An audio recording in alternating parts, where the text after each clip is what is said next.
I am going to introduce our panelists today, but because we don't have a written program, I'm going to tell you just the facts before they come up to the stage. So hold your applause, get out your pens, there will be a quiz at the end.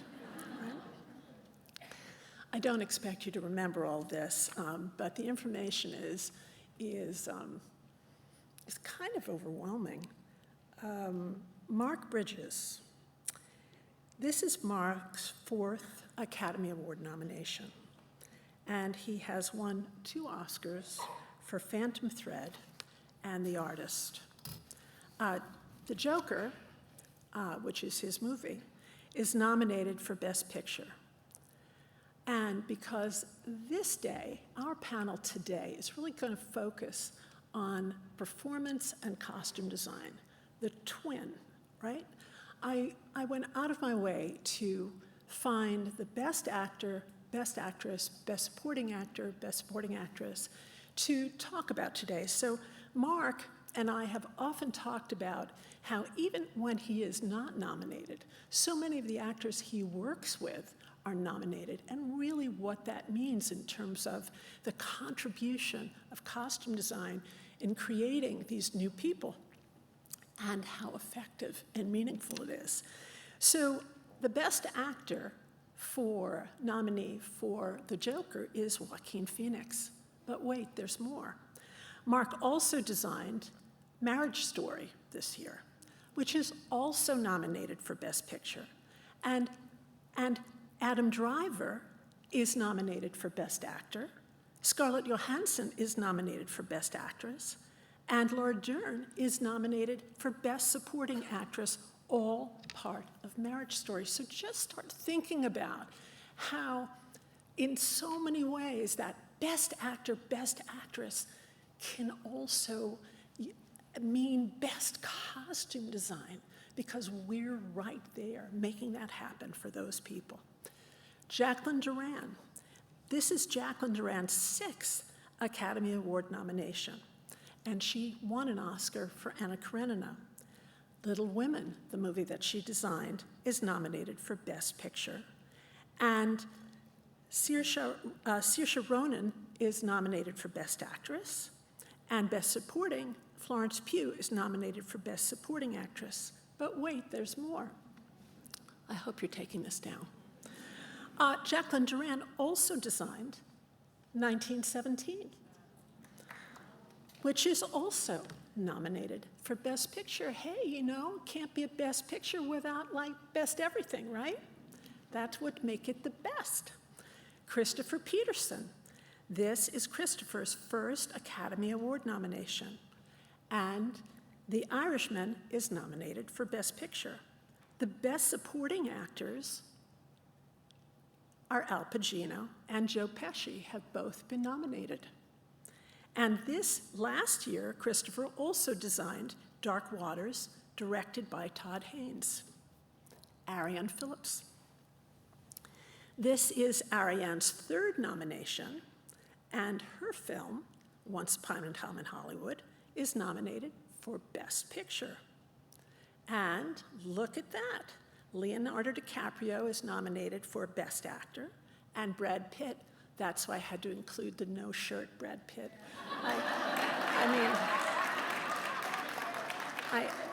I'm so sorry, but it's just, I had to do it. And Brad Pitt and the Best Supporting Actor, and Brad Pitt is nominated, is nominated for the Best Supporting Actor. Okay, now, Sandy Powell. Sandy Powell, this is her 15th, it's a little vulgar. Just a little, it's a little vulgar to say it out loud, but her 15th Academy Award nomination. Sandy has won 3 Oscars for Shakespeare in Love, The Aviator, and The Young Victoria. The Irishman, her film this year, which she co-designed with Christopher Peterson, is nominated for Best Picture, and as I said, Al Pacino and Joe Pesci are both nominated for Best Supporting Actor. Finally, my friend Mayes Rubeo. This is Mayes' first Academy Award nomination. And her film, Jojo Rabbit, is also nominated for Best Picture. This doesn't usually happen. You can design great costumes for a bad movie. It can happen. So this is just really unusual, right? So the film she's designed has also Jojo Rabbit Best Picture, and Scarlett Johansson, look at that, is nominated again for Best Actress in Supporting Role. So think about, as we sit up here and we talk about performance, think about tomorrow night when you see these actors talking about their performance, how their costume designer was right there with them all of the time. Ladies and gentlemen, won't you help me greet our fabulous costume designers? Mark Bridges, come.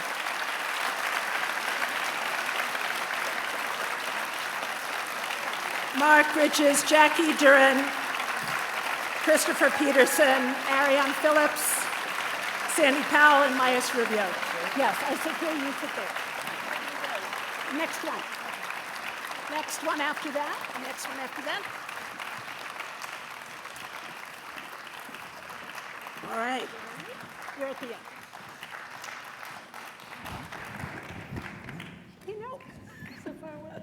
I can't. Can we have the lights up like in a half light? Because we can't see anybody. That's much better.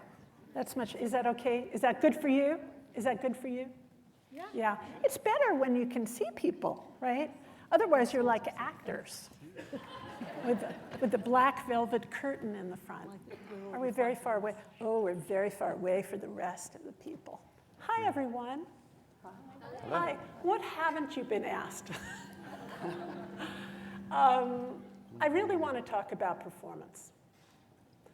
And I've been thinking about this. You can tell I've been thinking about it a long time. Because I try to think about all the different angles. And Mark and I really have talked about, I don't know which was I think it was, there was one movie that you designed where it was like the worst. Was it like The Fighter or There Will Be Blood? There was one movie. I can't remember. All right, but it was really, that's because you have PTSD. Yeah. Yeah, because there was one film that you designed the costumes for where all the actors were nominated. There was one year that I did The Master and Silver Linings Playbook, Maybe that was the it. same year. And I think there was a total of 7 performance nominations between those two films.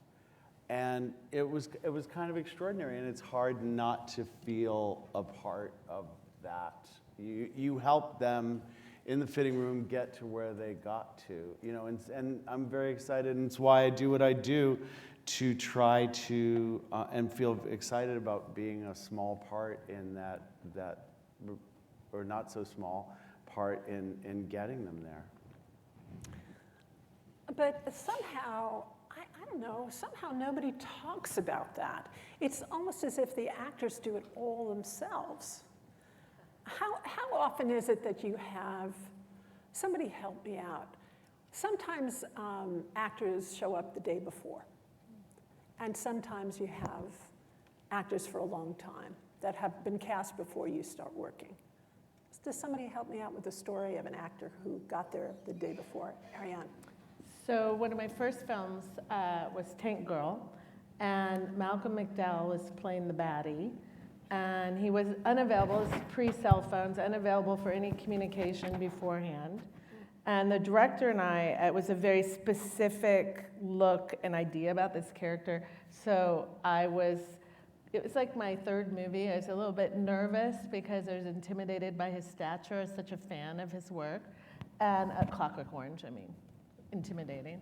So I had all his costumes made, and I had no fallback plan. I had no rack of vintage or store-bought costumes to rely on. It was that or nothing, and we were shooting literally the next day.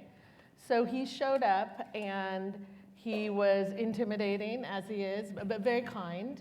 And he looked at everything, and he was quiet, and he was nodding, and I just thought my career was over right then and there. And he said, "Thank you so much. I had no idea who my character was. I have not had any time. I've been shooting back to back to do any research. I honestly don't even know what this story's about." And he said, "I don't really even know what I'm supposed to be doing tomorrow. So this is fantastic. Can you give me some backstory?" So I sat there, and it really informed me. Before that, when I was a young person in high school, I had read somewhere that Laurence Olivier always started with his costume from the shoes up. And that was like a early eureka moment for me of the physical inhabitation of, every actor has a different process. In America, we have the Stanislavski method that's very popular with sense memory and deep emotional work. In England, with a lot of theater actors, a lot of them work physically. And everybody has their different process. So that really informed me. And then what I would say, what I have taken on as my personal mantra, is that a costume designer's job is to create an assist to an actor to access a time and a place and a character. Literally a beam me up suit. So I take that responsibility, of course, as a costume designer visually to inform the story and underscore tone and mood, but also the physical inhabitation of that costume can, not for every actor, some actors aren't connected that way, but it's our responsibility to give a physical, tactile experience for that actor to get there. So that's my philosophy. Yeah. Thank you for that. I wonder, Jackie, when you were working on this last film, did you have a lot of time to work with the actors and talk for Little Women? Did you have time, when you're dealing with so many women on screen, really it's so many costumes. And so many costumes, and Sandy and Christopher had the opposite. They were doing a Suits picture, and you were doing this girl picture with all these young women. Can you talk about trying to create individuals for each of those women? I was thinking while Arianne was talking about the two different approaches, really. You can either have an organic approach where you work with the actor, that's my ideal, or you can have the kind of stylistic top-down approach where you've designed all the costumes and the actors come and fit into that thing, and both are equally, they're just different approaches. And I think Little Women, I very much wanted to have the organic approach, and I did have enough time. The actors weren't very available because they're so popular, but I did have the time to talk to them and to show them reference and to show them the direction I was going and get feedback and then work step by step to build their characters. So I did have contact. I didn't see them very often, but I talked to them. Did you make changes in the fitting room when you finally got them in there? Always. And you had just a whole basket or racks full of changes that they could pull from. Yes. And things were always coming up on the day and always changes constantly. Oh, no. Yeah. Always things that had evolved in rehearsal or that someone had an idea or something, and that I was always trying to facilitate all of those ideas. Wow. In Boston. In Boston. And what was the pre-production time?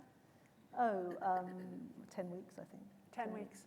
You mean 10 weeks from the time you started? Yeah, 10 weeks from the time I started. To shooting? Yeah. And how many changes? Oh, just loads. I mean, I can't even remember. Because of the two time periods, I would say that possibly each girl had between 12 and 15. So then you've got each girl, that's 60. Then you've got all the other incidental characters, and everything was made. So okay. It was hard. I don't want to shame you, Jackie. But I heard Sandy and Christopher say that they had 6,000 extras. I bet they did, yeah. I bet you did. We did. Did you? Yeah, You had yeah. 6,000 extras? Yes. So I know this takes a dog leg, but how do you dress 6,000 extras? With a lot of help and a great, very talented crew, led by actually David Davenport, our costume supervisor, who's here in the audience.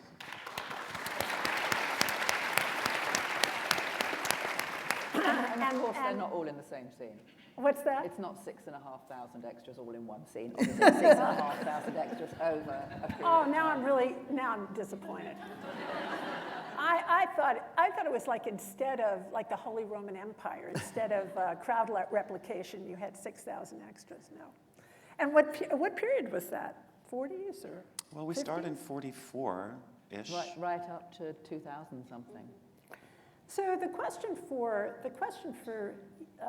Sandy and for Christopher really is, you have worked on Marty Scorsese movies for many years. You must be working with the same actors all the time. So certainly a lot of Robert De Niro. Tell me how it is. No, this was the first time we'd worked with Robert De Niro, Exactly. Joe Pesci, or Is Al that Pacino. right? They were all new. The only person that I'd worked with before was Stephen Graham. And there might have Really? been one or two Stephanie others. Kurtzuba, who And played Stephanie Irene. Kurtzuba, There's a yes, few- who was a in few- Wolf of Wall a few Street. repeats. There was a couple of smaller part actors that we'd worked So with that's before. so. So it was completely new. The three main were completely Okay, new. so that's incredible because certainly they're not new to Marty Scorsese. No. No. So how did you work with, did they work, I know that Robert De Niro is famously, cares a lot, right? How did you work with them, and was it a surprise, and was there any pushback? It was a pleasant surprise working with Robert De Niro because he is so into it and he's so keen and wants to get it right and has this incredible energy and stamina that we were totally amazed at. I mean, 4-hour fittings, which is, as designers know, it's a long time for an actor to be putting things on and off and on and off. 4-hour fittings and about 10 or 12 of those. And at the end of every fitting, he'd go, okay, when's the next one? I mean, we were on our backs on the floor by that time, and he was like asking when the next one is. So, and thank God he was like that, because I don't think we could have done what we did, achieved what we achieved, which is 102 changes overall from start to finish just for him, without the actor being so easy to work with. Yeah, and tracking through, trying to keep your head around at any given moment, okay, this is the silhouette for the 50s. Now we're going to move into this silhouette. Then it goes to and just tracking through that and having it make sense. And then there was also the journey that we went through with Robert De Niro of helping him helping a 70-something-year-old man transform into this younger man for periods of time with various costume smoke and mirrors, like reminding him to stand up, and trying to get him into a corset, which lasted like about 2 minutes. But we had to change. We had to sort of change his height, and there were scenes in the earlier years when Marty particularly wanted Bob to sort of look much taller and bigger. I mean, the actual real character, Frank Sheeran, that he was playing was over 6 foot, was 6'4", and a big man. Bob isn't that. But Marty wanted us to sort of not make him 6'4", but give him that appearance. So there were sort of elements that you had to put lifts in the shoes, and sometimes there were even platform shoes when we didn't see the feet. We had all the shoes built up, different versions, so that he could appear taller with other people when the feet weren't in shot. And then also building up the shoulders a little bit. The whole thing was to help the posture, which is what really was the only thing that we could do to help the actors appear younger, was to remind them how to stand, really, and how to be and how to walk. I know it sounds funny, but people change as they get older. They stoop, and they don't put your shoulders back and don't put their heads up. So it was a lot of talking and reminding them Didn't you say about you asked for a choreographer to help them? No, a movement coach. A movement coach. That's not funny. No, it's serious. Everybody needs a movement coach. Quite often, okay, when we do, Jacqueline, you must have had this, when you're putting actors into corsets and period costume that aren't used to wearing it, the women need to be told how to move in a different kind of outfit. And it's the same with, reminding actors, whether they're male or female, how to move, if they're younger. Yeah, Jim Atchison once told me that in Dangerous Liaisons, he was so upset because the director, Stephen Frears, let Michelle Pfeiffer wear cowboy boots underneath her 18th century dress. So she walked like this in her 18th century dress. And Jim Atchison just couldn't win that battle. No, it's like recently I was working with an actress who wanted to wear her Ugg boots, and she said, well, they're not in, and we were doing like 1950s, 1960s. They weren't in the shop, fair enough. But I just kept thinking, but she's going to feel like she's got Ugg boots on. Yeah. Very often we see those offset pictures and the actors are wearing their sneakers or their trainers, and it's not quite right. So how do you work with, this is from Mayes, how do you work with actors who are in uniforms? Because we've all done these uniform pictures. So in Jojo Rabbit, how do you make uniforms individualistic? Well, the uniforms is not my doing. It's really the uniforms existed. It's not a design of mine. Funny enough, I think the Nazi uniforms were designed by Hugo Boss, and I would like you to repeat that, please, and yes, say it to the audience. I think it seems like it's given that Hugo Boss designed the Nazi uniforms. And I'm saying this without any political, yes. It's just a fact. As a matter of it's fact. just a fact, yeah. What I did is we haven't made in a place that sadly doesn't exist anymore. It's been sold to Cornejo.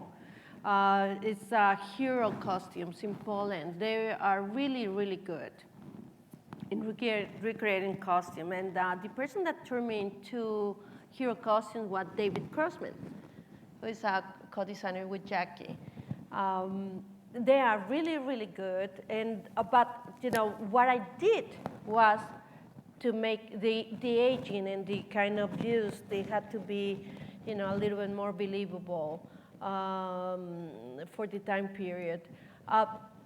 For Sam Rockwell's flamboyant costumes, yes. Basically I just took like as many trims I had and fringes and put the feathers and this and make them a little bit very gay, very happily gay and vibrant. And also one of the capes of his associates, who's his colleague, which is Alfie,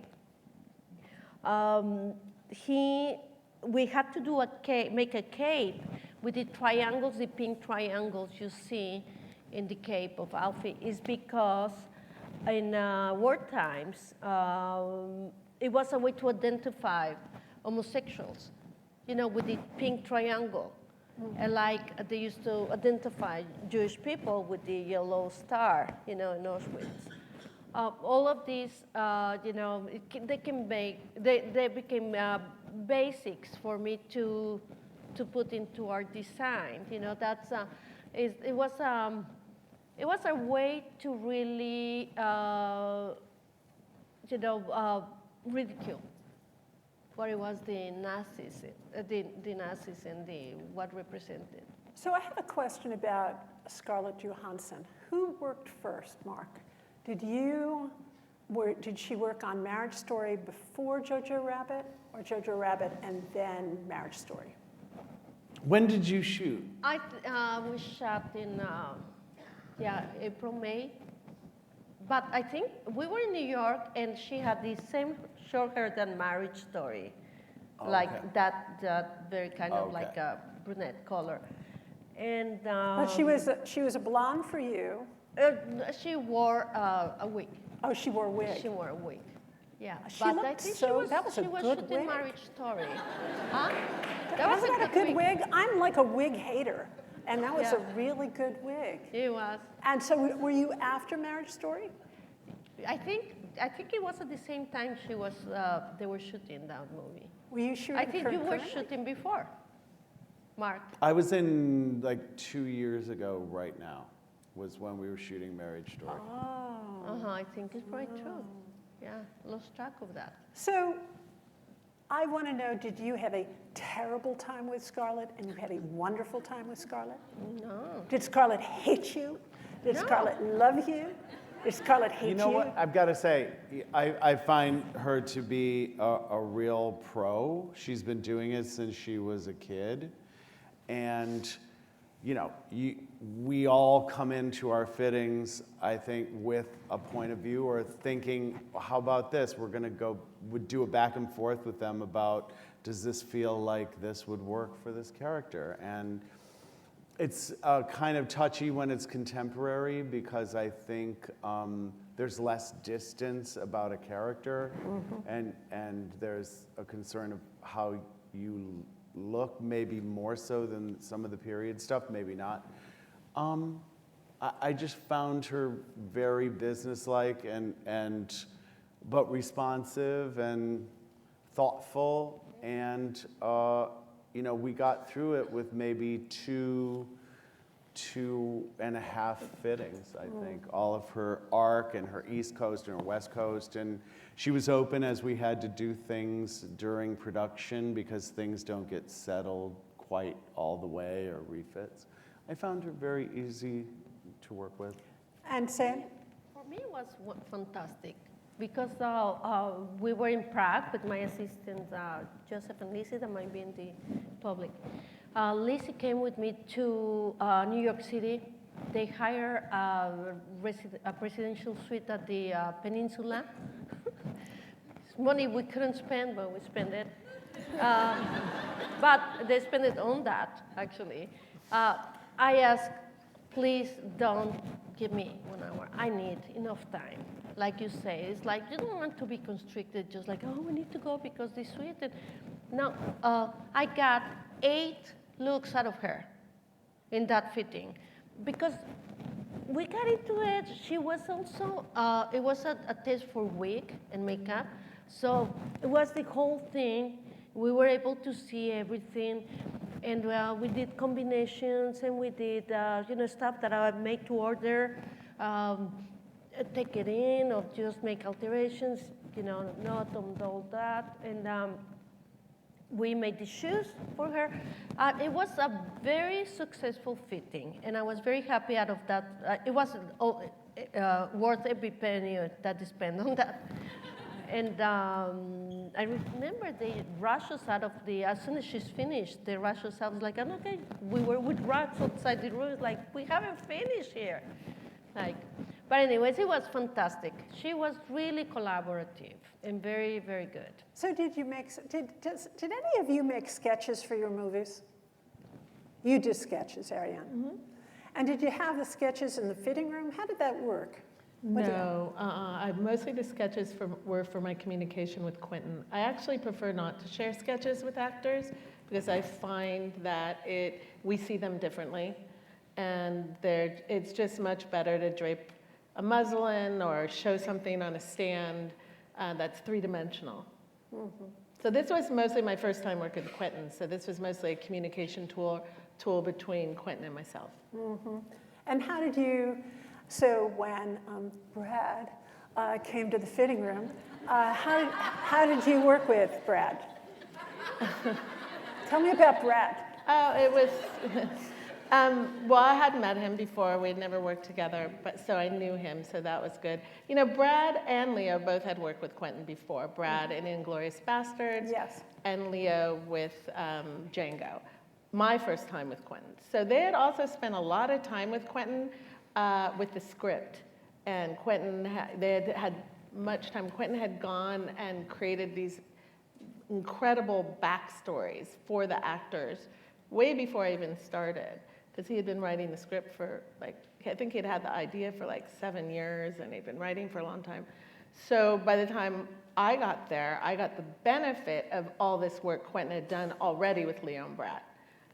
So that was really great, and then I got to add my layer. So when Brad came to fitting for the first time, I had heard all these crazy rumors about Quentin, about how he micromanages costumes and comes to every fitting. I mean, even one of the producers told me Quentin will be in every fitting, which was first of all, to me, I was thrilled he was going to be at least, I didn't know about every fitting, but I was thrilled he was going to be at the first fitting because I'm also learning about Quentin and what his ideas are. So luckily I'd had that experience with Tom Ford, and this is when their characters are coming to life. So that first fitting with Brad, you know, he's a consummate professional. There's a lot of talking that went on, and I had like this one thing I found that I was super excited about, kind of Tourette syndrome like I couldn't wait to show him, which was because most of what I was putting on him were made to order pieces, which are hard because we aged them a bit, but not to a point. And I had a few vintage things as reference, but I also wanted to have some pieces from the period that felt real so that it just had a little more character. But I had found this belt buckle in the bottom of a box at Warner Brothers that was a Stuntman's Association belt buckle. He plays a stuntman. perfect. That if you were a stuntman at that time, I've since learned more about it, that you could order one of these buckles that was made by a craftsperson. And I was super excited. I always love a character detail that acts as a gravitas to build on, something personal to that character. So Quentin loved it, Brad loved it, and that really started from there. And then, of course, the moccasins were also a really key part of, for me, being a shoe person and knowing. If anybody knows about Quentin's movies, he's got a publicly known foot fetish, so there's a lot of shoe shots, and as a costume designer, that was thrilling for me because you would see everything, and it would be beautifully photographed by Bob Richardson. So with Brad, it was just, he was game for anything. I think at one point we talked about shorts, and for the character, you know, because a lot of guys on set wear shorts all the time, as Yes, we know, it's grips true. and electrics, never wear pants. And Quentin they never wear long pants. It's true, no matter what the weather is, even in England. So there was a talk about that with Quentin, and Brad wasn't so into that idea, and I kind of had a little bit of a bookend of Thelma and Louise Brad Pitt, just in terms of the denim and kind of bringing that, I guess, iconic part of what we love about Brad. And I have to say that people have really responded to that character in that way. He's having such a moment in the way, like when he came into the fitting room the first time, he said, oh, finally I get to wear cool clothes. I mean, I think the last movie he had been an astronaut. That's right, An Ad Ad Astra. So by one of our most genius costume designers, Albert Wolski. Right. But I think for him it was like, oh good, I get to kind of be a cool guy for a change. Yeah. And that's been really fun to watch him, you know, be celebrated kind of for his iconic status now. Yeah, it's the inhabitation of the person that we're going to take credit for here. Is that I always thought that the writer gives the director the screenplay, the story, or maybe the opposite. Maybe we give the actors the clothes, and the actors give the world the performance, something like that. It's just that they need to become someone else. What is it you always say, Mark? That they... Oh yeah, they feel like they look good, but they feel like somebody else. Right. Is what I feel is like a successful costume. You know, because they are checking out how I look from the side, or how do I look. I don't know a lot of actors who aren't checking that. But then they still feel like somebody else. They could feel like they could become someone else in these clothes. So it's a really fine line, I find, on getting it where we're all happy with what they're going to go out there in.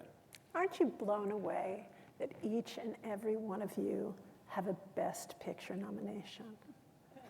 Isn't it amazing?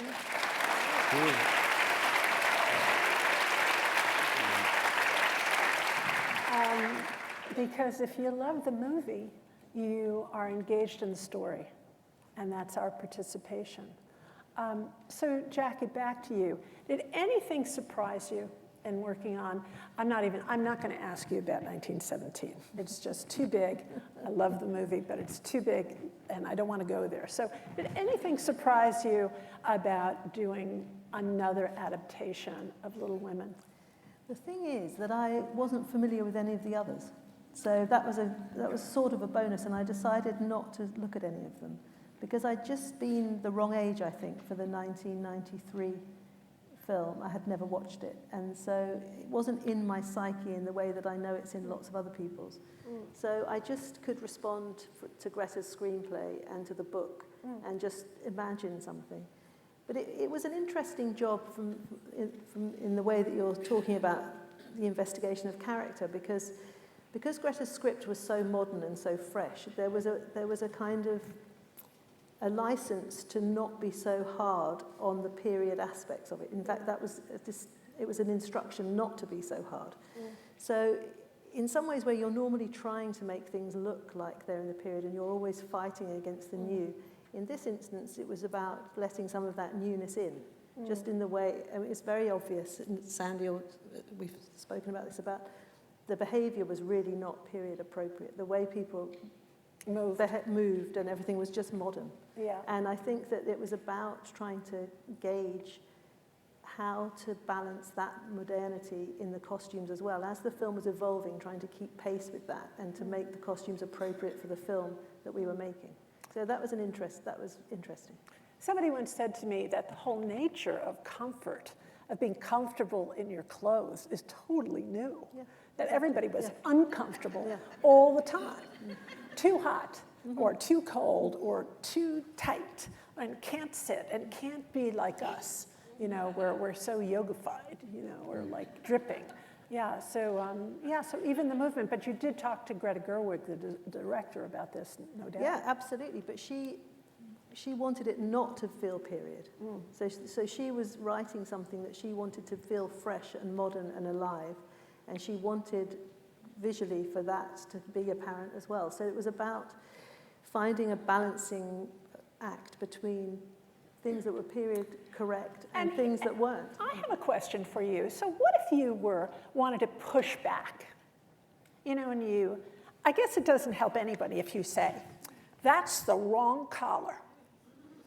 I mean, I think that you'd be perfectly justified in saying that, but it's whether you'd be serving the movie then. It depends how much you trust the director and what they're aiming to do and what their movie's about, and whether you're making a costume statement or whether you're trying to make the costumes for the director's vision. I mean, I think it would come down to that. Otherwise, yeah, of course, you could say it's the wrong color. It's something that I'm asked very often about anachronism and about period and what's our job. And I just say that our job, all of our jobs, is just to help the audience connect with the people and the story. And so it's all going to be period-ish, right? Like The Favorite was completely just period-ish and just kind of a Sandy Powell fantasy, right? But it worked. But based in, I mean, sort of, the silhouette was historically correct. That's right. As far as we know. And it was just the fabrics. But I always say we're not making documentaries. Yeah. Yeah, we don't make, there is no costume design, or there shouldn't be costume design in documentaries. So what was your biggest surprise designing the movie? Is there anything that you didn't expect? Let's start with Mayes, just because she's taking a drink. Mayes, was there anything you didn't expect on working on the movie? You hired, did you ever work with this director before? What did I expect? I mean, I don't know. I mean, every time it's a different experience, right? I mean, what did I expect of working in movies? On Jojo Rabbit, really. On Jojo Rabbit. Well, I knew Taika. I know his ways, and but it was another kind of game because it was really a low-budget movie. We made the movie in 6 weeks. I mean 6 weeks prep. I'm gonna be more correct. It was very rushed, and for me, I mean, we tried to work as much as we can. We needed to do like robots, paper robots, and like a toothpaste, you know, kind of strange costumes for metal scraping. All of that we did it. We work every weekend. So this movie was different from the other movies that I've been doing lately, like I've been doing like big movies, but at my very origins, you know that I worked with John Sayles. We worked in a movie called Casa de los Babies, in where my budget was $10,000. We spent $5,000 just in, you know, the actresses demanded like very expensive brassieres, and so we spent the money on that. Didn't go to the movie. So every movie is different. For me, it's really a surprise, each one. Did you have any idea that it would become what it was? Jojo? Yeah. Yes. Yes. Yes, I believed in that. Because It's, sometimes you make a movie, you have no idea. I almost didn't get hired because they didn't have money for costume designer. So they were gonna just like maybe, I don't know what they wanna do, but I said, you know, I work for whatever money you have, and I work for not in my salary, I'll be honest. And, but it was all worth it. No complaints about that. You know, when we went to see Jojo, I was sitting in the theater and I said to my husband, I don't think I can sit through this. And then it all changed. So, yeah. And then it all changed and swept me up. Sandy and Christopher, any surprises on this film? Any surprises? I think, goodness, I think the surprise is that we tackled this epic. I mean, it really was epic, and maybe I was a little bit intimidated at the beginning just for the sheer scale and how the hell are we going to do this and will it actually work, as to how much fun we had. We actually had fun, all of it, and I think everybody did. Yeah, It's fun, I'd agree with that. I don't know what else to say as a surprise, actually. I mean, we knew the work was going to be hard. Sure. And we couldn't even think about it. We just had to get our heads down and do it. But there was always time to laugh every day. Unbelievable. Looks that way between you. Yeah, we have a laugh. I know. We have a bit of a sister act going at the moment, you know. I know. I'm a little bit far away. It's a bit weird being far away, isn't it? I had to separate them. Wisely earlier. so. Arianne, any big surprises, something different Lots. than what you... Lots. Name the top three. Top is how generous and collaborative Quentin is, and how he is not micromanaging. He's full of great ideas, and he is was welcoming to my ideas, and just let me fly. Once I got through the initial kind of dog and pony with him and kind of figuring each other out, and that was a joy. The other surprises were what an unusually special set that Quentin runs, unlike anything I'd ever experienced. There's no cell phones, no monitors. During prep, he had screenings for cast and crew where he owns a new Beverly Cinema in Beverly, where they're still showing our movie on weekends. But he showed movies specifically filmed in Los Angeles between like 68 and 71. And the first one I went to, I thought it would be a few people. It was completely jammed, and there were some cowboys in the back, and I asked someone, who are those guys? Oh, those are the horse wranglers. That's Scott from Django. And we were like 6 weeks from shooting. They hadn't even been working with the horses, and everybody, the electrics, everyone was welcome. And then while we were shooting, because we shot on real film, we had projected dailies, which, when is the last time everyone had projected dailies? I don't know, 1990? 1950. But, you know, and that also in the past, I don't know if you guys remember projected dailies on the movies I worked on in the beginning of my career. It was only department heads. It was very coveted, and you were lucky if you were invited.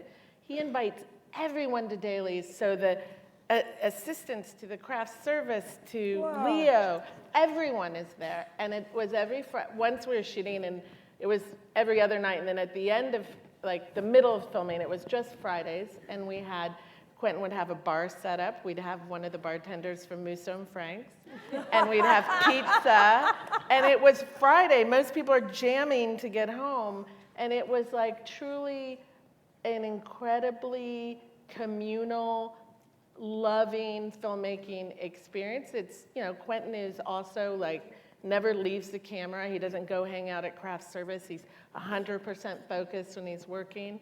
It was one of the most memorable experiences I will have ever had. Wow. Is Quentin giving the crew points in the movie? Sorry?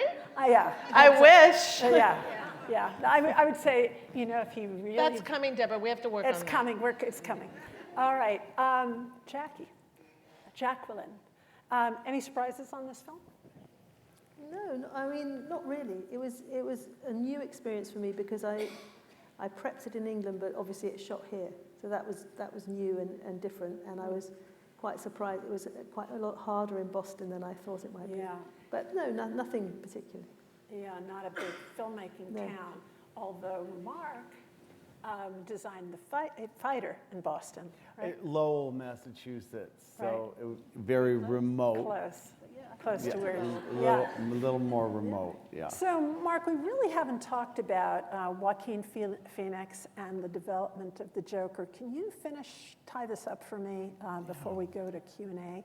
What was it like working with Joaquin, and how did you get to the Joker? I had been fortunate enough to work with Joaquin on 2 other occasions, a movie called The Master and Inherent Vice. Mm-hmm. And so we kind of have a shorthand. He's an incredible person, really interesting, very down to earth. But we knew we had an unusual job to do. I'd never worked with the director before, Todd Phillips. So I didn't know what that was going to be like, but Joaquin had Todd's ear, so I could communicate with him. When I first saw Joaquin, it was in the middle of the summer. He'd lost like 20 pounds. Oh. July. We were going to shoot in September. The next time I saw him in August, he'd almost lost another 25. Wow. So he was much closer to what he would be for the filming. So we were actually able to really fit things and look at shapes and try to figure out the beats and what is his fantasy outfit and what is his day-to-day and what is the Joker. And so because it's a standalone film, we don't have to match anything, or we didn't have any executives looking at sketches or trying to figure out if that was going to make a great movable, bendy toy. We could just do our thing. And, you try to figure out, where does he get these clothes? Who is he? What's he like as the clown? So you just go in. I have clothes that I bring. He tries them on. We talk about it. How's this fit? Do I like this shape? It's just a great back and forth. And then he goes away and we make things and then get back together. We show Todd pictures. There was some back and forth. I kind of wanted him in a sort of a thigh-length raincoat, like Ratso Rizzo, instead of that little jacket that he ended up wearing. But then we felt like it might be too covering of his physique. And we tested that raincoat and then went back. I wanted a hood because when he's shadowing Sophie, I thought that would be, he'd think he was being really smart to shadow her with a hood up and things like that. So you just try to figure out where it came from, what the fit is. And at some point, I stopped altering his clothes. I stopped bringing in the pants. If they were going to hang off of him, he'd have to deal with it until he said, "Uncle." You know what I mean? Until he said, "You got to take these pants in." Because I think it helped him feel like Arthur. And it ended up being kind of a juvenile look, for someone who still lives with his mother and is kind of unformed. And then a slicker, more sophisticated look for the character change. And you see that when he's the clown, he wears the gold waistcoat, and when he's the Joker, we carry that over. So there was a place where the clothes came from. You understood where he got them from his world. So Joaquin's very good back and forth. He can tell me that's not going to work, and I'll see it. Usually we come to the same conclusion, but also if he has a particular request, I respect it, absolutely. He's the one who's got to get out there in front of the camera and perform and do it. So whatever he needs, I'm there, and really he's a pleasure to work with because of that. Well, it was a bravura performance, and what I've always said and what I deeply feel is that we have a very funny job, because costume design is an intellectual pursuit, and the audience can hear this when you talk about your work. And clearly, we have to be able to talk to our actors and communicate perfectly with the actors about what they're doing and who they're being. One last thing, and I always like to do this, Mark, what's the best and the worst part of the job? The best part of the job and the worst part of the job. Quick. Okay. And, you know, I think being a part of creating a character with an actor is the best part, and the worst part is the honey wagon. Okay. And the honey wagon is where the dressing rooms are. That's the bathroom, and the bathroom on set. And the okay? bathroom on set. It's a horror show. Okay. You heard it here. I hope the chancellor heard that, wherever the chancellor is. Okay, Jacqueline. The best part Yeah, is best part. when you find something, you find a defining item or a defining part of the clothing, or something that really gives you the thing Arianne said, the key into the character. And the worst thing, I think, is just people being cast the night before and having no chance to explore anything and just find some clothes. That's horrible. Horrible. Christopher, what's the best part and the worst part? Best part is, I guess, that moment when you're standing in front of a mirror with an actor and it clicks, and you understand that it's all going to be okay. You know? So the worst part about it, when it doesn't go well and it doesn't click. Okay, I'll leave it at that. Yeah. Arianne, what's the best part and the worst part? I think the best part is getting to work in an industry of creative thinkers, and being able to collaborate, and those conversations that are not typical conversations we have when we can talk about story, and there's a freedom in that when it's good. And the worst part, I think, is people management. That part is really hard for me, because I have a tendency I'm a social person, but when I'm working, I need to retreat. But I also feel that because we're stretched, we all eat, sleep, and live together, basically, when we're working, and we have to give up so much. Our family life, our friends, we just kind of like go on another planet when we're working. I feel that there's a lot of vulnerability with our own crews, and wanting the responsibility I feel to keep everyone buoyant sometimes is overwhelming. Sandy, what's the best and the worst? The best thing is just the whole process, the collaborative process, and working closely with people who actually, a lot of whom are my closest friends. So actually going to work every day with your friends is great. And I think the worst part is travel. There's a hell of a lot of time spent in a car. In the UK, for instance, I mean, it could be 3 hours a day spent in a car. That's right. And then also, when I'm here, going back flights, I mean, just the number of hours spent traveling is ludicrous and exhausting, and you wish you could be using your time better than traveling. You know, the other night, John and I were out to dinner, and somebody was complaining about the traffic in LA, and we said, it doesn't compare to the traffic in London. No, London is ludicrous. It's complete gridlock, you know? Mayes, what's the best thing and the worst thing about the job? Well, the best thing for me is to be part of this creative offer that is the film industry, and how it allows me to be a time traveler every time. Because for me, every movie takes me forward in time or past in the time, and so I'm able to recreate. We are able to recreate, past times, costumes, and as well as futuristics, and that versatility is really important for me. It doesn't make me get bored. That's the nice part of it, and also, been privileged enough to work with super talented people and like perks like this, these wonderful, talented colleagues. I'm really honored. What's the worst part? Politics. The politics of making a movie. Politics, that's period. Politics in the film industry. How many of you in your careers have teared up when you've walked onto the set after everyone's there? For happiness or sadness? Happy. Right on. No, Arianne, for happiness, for happiness. Has it never happened? Both. I mean, no? Am I wrong? Have you I never? get that way when I watch the movie Oh.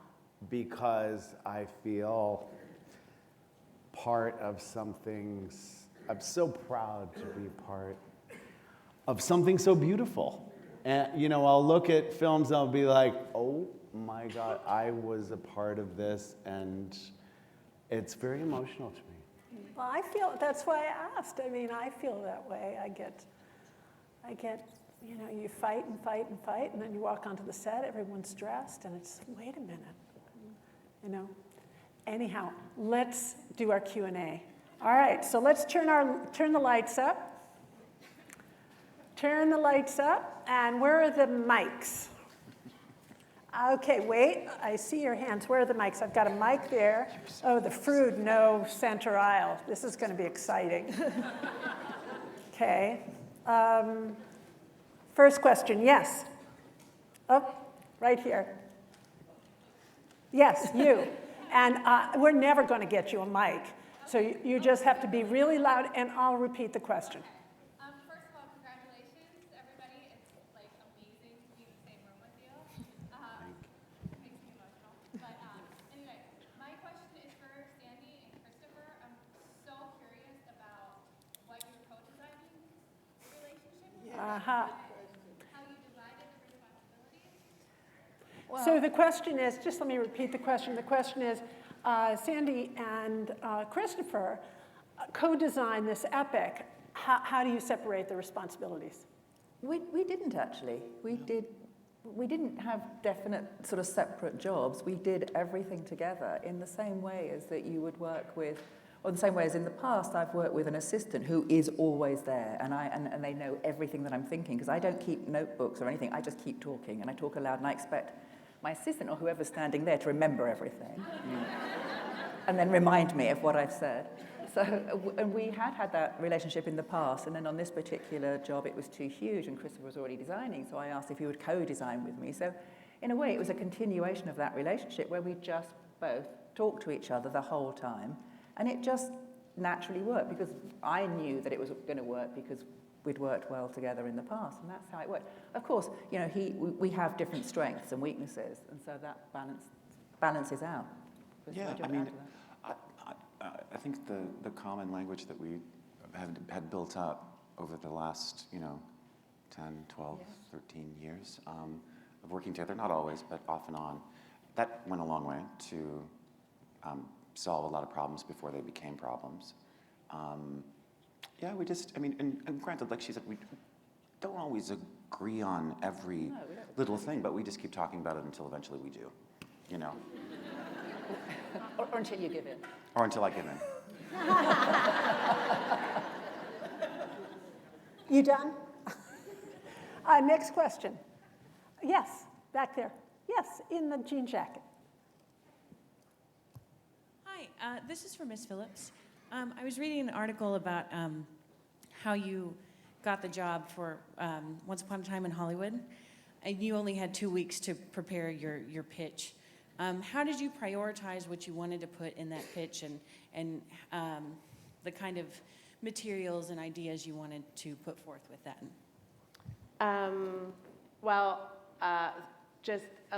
So I had been working on a movie about Patty Hearst, set in 1974, and it for about 6 weeks. And around the Golden Globes of the Times Up carpet, Patty Hearst came out and made a statement against the film, and the film went down that day.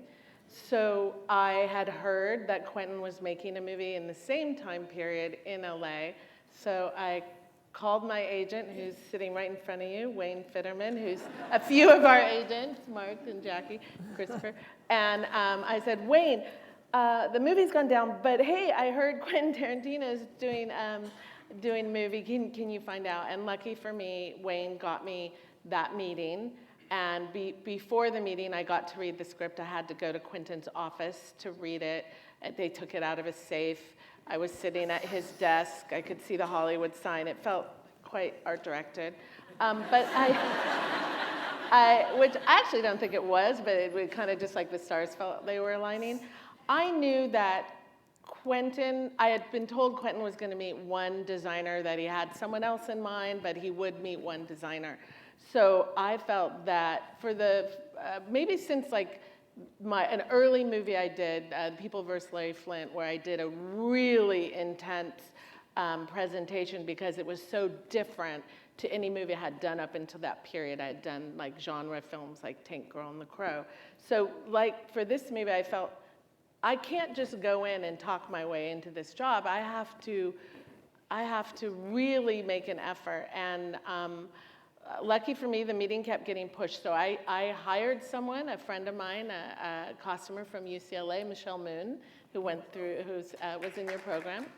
And Michelle and I worked for about 80 hours on a presentation, which was, based on the script that I read. Unfortunately, when I read it, I couldn't have my phone or a pen or paper, so I had to absorb it. Lucky for me, Quentin's script was like reading a novel, and I got all the details. So I just went from there, and then I just kind of got deeper and deeper. I didn't really know which way I was going to go, so I made a visual, kind of chronological collaged book of reference. And for those of you who've seen the movie, I made an epilogue for the end, which was a separate book. And then I just got really, I had more time, and I was like, oh, well, I'm going to put some Brill cream in there because he mentions Brill cream, and I'm going to find a vintage pair of sunglasses. So I made it an experience. And also his last costume designer, Courtney Hoffman, who's now a director, who had done Hateful Eight, said make it as experiential as possible. So I had a friend of mine who's a music supervisor, and the core of the script is KHJ Radio, which kind of takes you through the movie. So we put together a CD of music. So when I sent the book and the box, I said with notes and big letters, listen to this music while you're reading the book. So I did a playlist of the top music from between February to August of 1969. And I put a vintage Hawaiian shirt that I knew would fit him, that I got at the Rose Bowl. I just made it an experience. But I say it got me the job. So for those of you, got me the job. It did. And there's no reason why he shouldn't have hired the person who he had worked. He was going to meet someone apparently he had worked with before. I don't know who that was. So it's just take that as like a, if you know that, you just have to go the extra mile. You have to go the extra mile. I'm really glad I did. I guess you would. I spent a lot of money on it too, and it was a good investment. It was an investment. Yeah. You buried him in love, right? And by the way, I had most of my research for the first 2 weeks done. Yeah. So it was great. Amazing. Next question. Yes. Is there a mic? I may not need one. No, you do. You need a mic because everybody needs to hear you. Good afternoon, and congratulations to all of you. My question feels frivolous compared to some of the other ones, but I focused on Deborah saying what the cowboy boots did in terms of the walk for the one person, and what you mentioned about the Ugg boots not being right character for the other. I just wondered, was there ever a point where someone wanted to wear a piece of clothing, shoes that wasn't visible, but it helped them feel more comfortable or added something to it rather than detracted or potentially detracted from them getting into the spirit and the mindset and that character?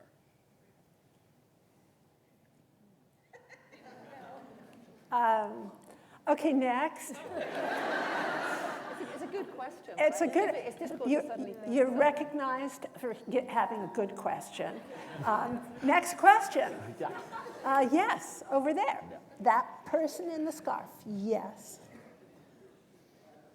And really loud. Congratulations, Deborah, and panel. Question is, how have you guys used technology in your work? You've been receiving awards for a while. Some of them have been nominated now, just this time. And how have you used in your career technology to make your job easier, or has it made it more difficult? So the question is about technology. Remember how excited we were when there were fax machines? Do you remember that? Or am I the oldest one? They went away? They went. Okay, so the question is, how do we use technology to make our lives easier? Or do we? It is a lot easier. You know, at the moment, I work for Marvel, and technology is vital. I mean, we have assigned one person just to create a hub of information, and technology is vital because we need to use a type of computer, a type of program. In terms of fabrics, we use laser cut. It facilitates a lot. Printing. Technology is helping us. And Sandy, Arianne, Christopher, Jacqueline? I think I'm probably the oldest person here, maybe. I mean, when I started, there weren't even fax machines, or mobile phones or anything. I think what's good about technology is also what's bad about technology for us. I mean, obviously, it's changed the way you do research because you have the internet, but I will still always start the research with books and actual books. And what, on one hand, is incredibly useful, which is Dropbox, which is also the bane of my life. I mean, it's almost like we now have too much information. And on a recent job that we were working on The Irishman, everybody was putting their information and their reference images into Dropbox. Everybody in the department was. And then it's just too much to look at and absorb, and you can't look at the pictures at the same time. And I keep saying, I want them printed out. I want pieces of paper on a desk or in a book or on a board. It's too much. There's too much of it, and it's much easier without that sometimes to just look in a book and collect the few things that are relevant rather than being overloaded. You know, that's so funny, Sandy, because until this year, all of our master's students or master's degree costume design students created Bibles, costume design Bibles that went along with the scripts that they were reading and breaking down. But this year, we've decided to do virtual Bibles.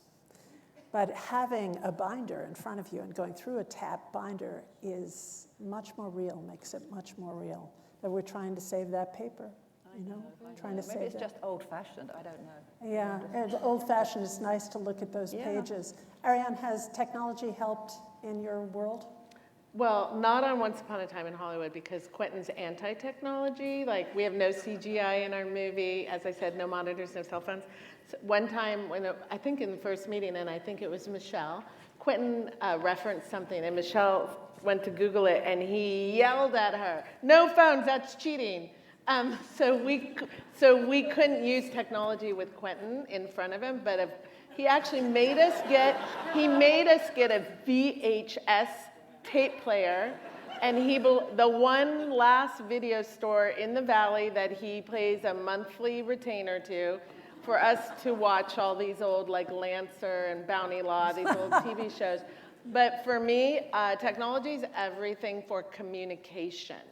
So, and it can be maddening, but I love the ability to communicate succinctly to a producer and have a thread when it comes to something you need, or, I love that. And I love being able to communicate with actors early on. And so I really like technology for that, and I do love Dropbox, but I'm like Sandy too. I always start with books at the beginning, and I rely, and I'm learning how to use the drawing pad. Tablet. Phil's teaching me, Phil Boutte, our illustrator, so, yeah. You could come here, we do that here. Sorry? When you're here, when you're the designer in residence. Okay, good. Yeah. Well, your students can teach me some stuff. Yeah, I really like technology. Yeah. What, Christopher? I think it advances, huge, in what we do in huge ways. Like Arianne said, communication and just being able to get it out there and get an answer and be able to hold people's feet to the fire, in an email chain. Yeah. And I think that, like just 3D printing alone and the capabilities that have come up through that in the last several years, that's completely, changed certain parts of the industry. I love technology. I'm still trying to learn how to use Instagram. That's sort of where I'm at. So. Jacqueline, did you print any of your vintage fabrics? Do you print any of your fabrics? No. You don't? No, I don't really like technology very much. I find it really difficult to use. I find that I'm on a film now and we're not allowed to have a script and we have to go through this tortuous kind of security to even get to the script. We can't print it out. So that's one side of it. Then I get a kind of panic about the amount of the possibility of the number of things you could look at. And I think, like Sandy says, you really just need a few really good ones and then work from those and imagine the rest. Yeah. I think there's almost too much, and I don't know, I try to ignore it sometimes. Yeah. Mark, what do you think? I'm pretty analog. I do what I do. It's a craft I learned, 35, I've been doing it all my life, even longer, and I want to feel the fabric. I want to draw with a pencil. I want to read a book. I want to find a great book that has great pictures, and then Xerox it, and then, that's how I learn. That's how I do it. There are things with communications and things that I think are great, but I also feel I've been doing movies in Hollywood since 1989, and I notice that people will send you an email and then they're done with it. They're done. Like, I sent you that thing, and it's like, okay, I missed it, sorry.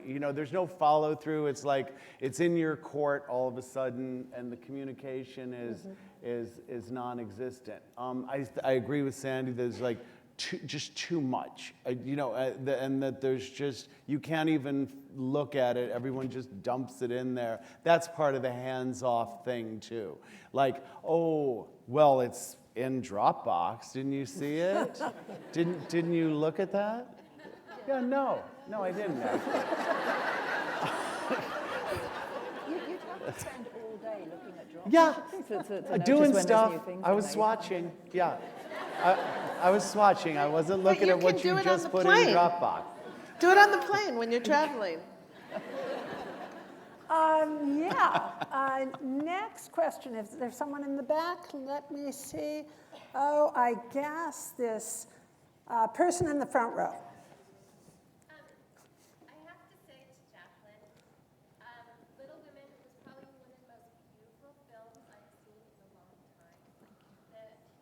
That's a comment. The texture, the colors, and I'm dying to know how you came up with all the knitted pieces. Oh. Because those had a character unto themselves on each character, and each woman had a certain color that was representative of each woman. And was that part of the process for you? So let me repeat that question because for the people in the back row. So the question was, how did Jacqueline develop and how did she create the knitted and crocheted costumes on Little Women? And could she please discuss the color palette of the characters? I think that was about it. Well, I love knitting, so that was the starting point. And I was going through Godey's, I can't remember exactly what it's called, Godey's ladies' magazines or something, and there were patterns from the 1860s, Sontags particularly, which have become quite featured in Little Women. And I found I have about 3 or 4 hand knitters that I really like, and I wanted to experiment to find out what these patterns were like, because Victorian patterns don't have a picture. They just have the pattern. So you don't exactly know what you're going to end up with. You just have to knit it. So I was very interested. It was my opportunity to do a bit of knitting research. So I set these knitters out to make these patterns. And yes, each of the girls has a particular colour palette, which is based on the colour that of the books that Marmee gives them for Christmas in the book. And I say that every time, and I haven't been back to the book to check. I think that we've changed Beth's, but I think that the others are correct. And so I had a kind of, for each girl there was a core colour, where Jo was red, Meg was green, blah, blah. And then I found colour combinations to complement each of those colours. And then, you know, so it doesn't become too prescriptive and too obvious, then you sort of mix in other things. So, yeah, so the knitting was just part of that in the colour search. The palette was so fresh, too. Wasn't so recognizable and yet so obvious. It was the combination Yeah. very pleasing to the eye. Yeah, I don't really know how that happened. It just... I was in London like 2 weeks later, and I was like, I wish I had one of those knitted vests to wear over when I was there. I think they're called bosom friends, actually, weirdly. Yeah. Okay, more questions? Yes, in the blue. You. Oh, thank you. My question has to do with props. So, okay, we're watching, I was just told I should stand. So we're watching 1917. Oh my God. And I'm saying, wow, look how beautifully everything has been aged, and you feel so uncomfortable and like you're there and you're soaking wet. And then, you know, and then they have the things that they have in the, sorry, it's like a little cigar box thing that they're keeping the photos safe and things like that. Or you know, we were watching, you know, The Irishman, and the wives are in the back of the car, you know, with their cigarette cases and their little purses and looking so glamorous with their giant sunglasses, right? So I was just interested in terms of all of these. And then, oh my gosh, looking at the credits on some of these movies, you have lists where just who's keeping track of the costumes and the props. I mean, I'm delighted everybody got credit, but it just shows how many people are responsible and how crazy it must be keeping track of all those extras, of all those costumes, and all those different props. I guess, sorry, that was a lot. But the question is sort of where do those two things meet? In terms of you're the designer, obviously you're collaborating with the director and fulfilling your vision, but who makes the decision about which props are being used and sort of is working with the prop master to Okay, I think we could say almost the same thing about, because it's everything on the body. So you asked about props, but you also talked about eyeglasses, cigarette cases. In the case of, I don't know if you had chatelaines hanging off the dresses in Little Women, but also hair and makeup. When you're looking at the Joker, hair and makeup. So who picks, Mark, how do you work with close props that one of your people is constantly using? Here in town, it's kind of like I only do handbags, they pretty much do, and then we kind of collaborate about the eyeglasses, but they pretty much do eyeglasses and props here, but I think it's different in England, isn't it? Isn't it more like rings and you guys do everything? We kind of work together. I mean, you know, in an ideal world, you know, you like the prop person. Yeah. You work In an ideal world. In an ideal world, you do. And you work together. I mean, obviously, anything that's on the body, and like things like, I always think jewelry, rings, and glasses should be us, because we've been working with the character a lot longer than the props people usually. But usually what I try to do is like, we'll do it and you pay for it. Yeah, we kind of talk about who's going to do what. You know, I think the biggest difference from England was like I don't know, I felt like watches and things we don't usually do here either, but we got all the watches. Same with us. Props do watches, but then it's a collaboration. I mean, obviously we have to agree to it. It can't be something that's suddenly alien to the character. I see. But Jacqueline, when you were designing 1917, and you have was there a co-designer on that as well? David Crossman. David Crossman. Was he a military expert? David Crossman is an expert in many things, but one of the things, he's fantastic at uniforms. And I was called about the job, and I said that I would only do it if I could do it with David Crossman, because he has the expertise. And yeah, it was a very enjoyable collaboration. Yeah. It was incredible looking film. And what about, as she said, when you look in a pocket and you take something out, and all of those things were those military accoutrements. Is that costume or was that props? It was props. Mostly, I mean, a few things we would take back into our control because we didn't like how they were working out. But essentially, they are we did all of the webbing and all of the equipment on the back. But that is another one of those things which can be changed back and forth between departments. But we did it. It all comes from the same source anyway, which is Hero in Poland. So it was just a matter of deciding. How long a shoot was 1917? I think it started April, May, June, about 14 weeks, I think. Yeah. The reason I ask always about how long the shoot was, how long the prep is, because so much about the job is an endurance. It's so much about endurance, and it's like a race that is only finished when all the clothes are put away.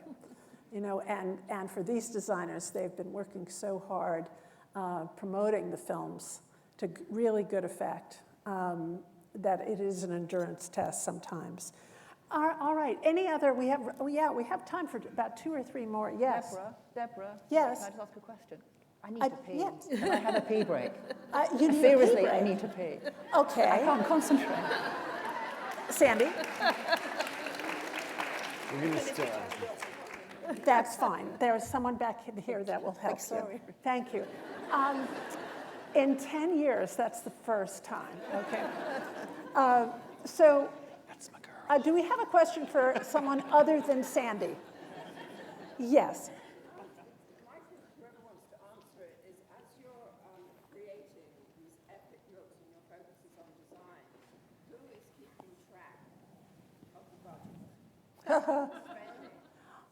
So the question is, as you're creating these wonderful costumes, who's keeping track of the budget?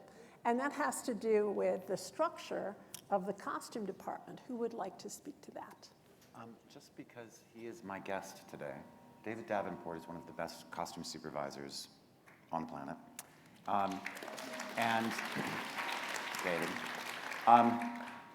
And David structures the budget. At least this is how Sandy and I worked on Irishman. David structures the budget and tracks both labor and purchases and rentals. And he's essentially what is called a line producer in many ways within our department.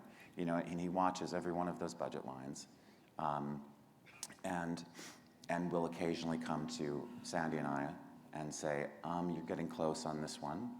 You know, you have more here that you're probably not going to use. Move that here. It's a bit of, it's a bit of a chess game, but it's usually the costume supervisor that tracks the budget, and sometimes the assistant is involved in that as well. But the costume supervisor and then a costume coordinator. Mayes, were you on budget for Jojo Rabbit? Yes, I was. Arianne, were you on budget for Once Upon a Time in Hollywood? Yes, but the budget grew overall. Okay, so nobody penalized you. Nobody slapped No, I you. think we came under budget. Okay, Christopher, were you on budget for? Yes, absolutely. Or were you on budget for Little Women? Yes. Yeah. Would you tell me if you weren't? Yeah. No, I think so. I think. We're very careful being in budget because it's part of doing a good job. We work for producers, and they do remember if you weren't on budget in the last movie. And they talk to each other. That's the worst part. That's right. That's absolutely right. Yeah. Jacqueline, what were you saying? I was saying that the supervisor runs the budget, and I think that if you are going to go over budget, it's often to do with the production pushing for the number of crowd. Yes. Because the crowd is the thing that can really, it's just multiples of a hired costume number. Yes. And that can really be the thing that gets you out of control. And sometimes the director doesn't even know until they get to the spot and location and they realize they need 250 more people, right? And so those kind of things come along and then you have an increase. But that's, to me, that's not going over budget. That's just how budgets increase. And I think that must have been tricky with yours if you've got 6,000 crowd. No, absolutely. I mean, and things are constantly changing. I mean, because nobody really thinks about those numbers until about a week before they do their recce or their scout, and they suddenly, like you said, Deborah, they go to a location that they hadn't fully thought through, and then all of a sudden you're scrambling to get 10 more racks of clothing together for that particular period, you know. It's bad. What about you, Mark? Yeah, we were on budget. You know, I feel like I have to be aware of the numbers when I'm making my decisions, you know, because I think that's what a budget is. It's like, I only have this much to spend for this. And I agree with Maya's. It's part of your job. It's part of your responsibility of getting the right shoes and getting the right clothes that work dramatically, but also keeping an eye on that budget. You can't just go and willy-nilly and say, oh, they'll pay for it. No, they won't. And also just to be fiscally responsible about where you're going to get the most production value. Like where, you know, how does your DP shoot? How is this scene going to, you know, is it intimate? Is it in a small space? You know, just figuring out where your makes are and where your hunt and gather is, basically. Right. I just want to ask you, Mark, was there a big difference in how you approached? There's such different films, Joker and Marriage Story, completely different in tone. But your practice and your approach, is there any difference in how you approached either one? I mean, you tell me. Just yeah, I think particularly, it's funny you should ask me this right now because it's the difference in the budgets on how you approach it. You know, I have to put together a background stock for East Coast, West Coast. Well, we went to thrift stores for Marriage Story. You know, we bought in secondhand stores and we amass a stock in the most economical way because we didn't have a lot of money, and it's a contemporary show, so there it is available. Joker, because it's 1981, started out here in LA pulling from rental houses, which we're so blessed to have, and then got to New York and had to think about a different way to do it because the real estate's so precious there that they can't have huge houses like they have here. And which we did, we were constantly buying, but yeah, very different approaches, and I think to each one of these shows, it's a different approach. And each one is Best Picture. Amazing. Yes, the lady, oh good. Yes, a lady with that bright red hair, not as red as Sandy's, but almost. Yes. Could you please stand up? My question is for Mark, regarding the Joker's suit and the colors that he used. Yeah. Given that there's other Jokers in the past and even in live action, what was the inspiration for those colors that you used? So the question is about, given that the Joker is a longstanding, let's call it an iconic character, how did Mark decide upon the colors for that costume?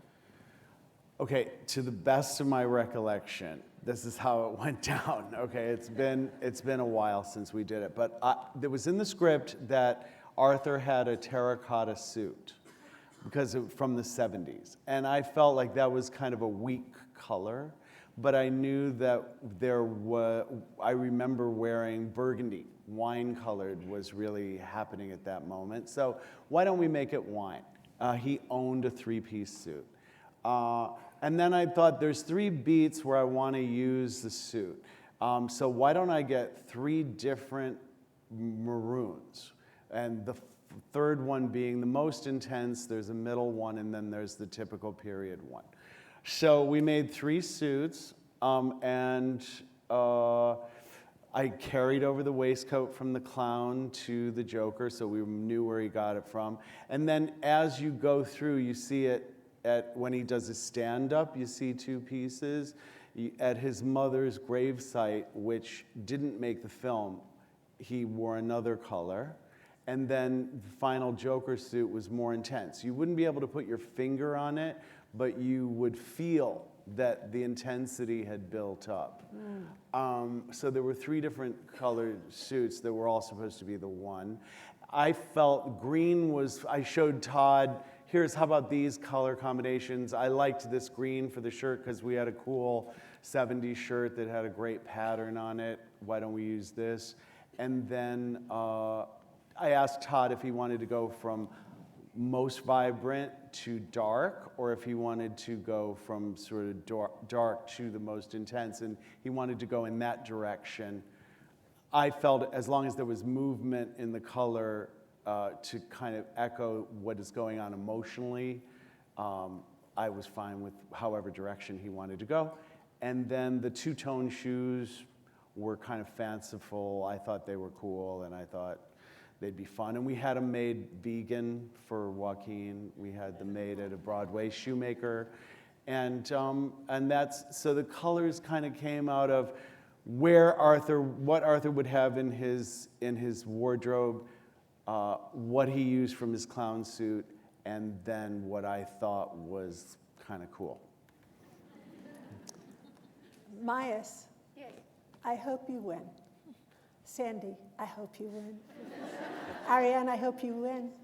Christopher, I hope you win. Jacqueline, I hope you win. Mark, I hope you win. Thank you so much for being with us today. Thank you.